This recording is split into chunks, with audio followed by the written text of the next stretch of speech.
Mr. Vice President, I fought in combat zones around the world during 30 years' service in the British Army. I was present as an observer throughout the Gaza conflict.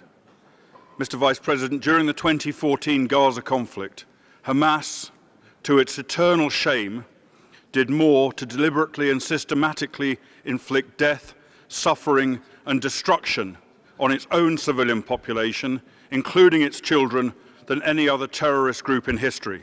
Hamas deliberately positioned its fighters and weapons in civilian areas, knowing that Israel would have no choice but to attack these targets, which were a clear and present threat to the lives of Israel's own civilian population.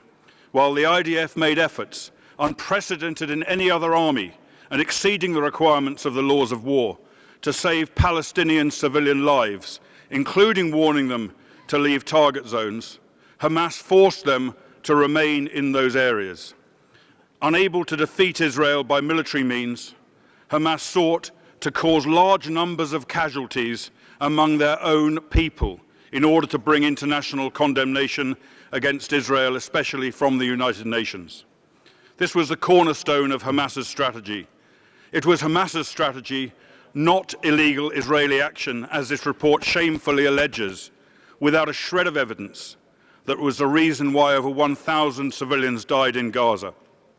By denying this truth and by refusing to admit the manifest reality that the conflict in Gaza was caused by Hamas's war of aggression against Israel, this report faithfully reiterates Hamas's own false narrative. This Council has for too long allowed itself to become a tool of Hamas's murderous strategy. By unjustly condemning Israel, by refusing to condemn Hamas's repeated and unprovoked aggression, this Council has consistently validated and encouraged Hamas's terror tactics.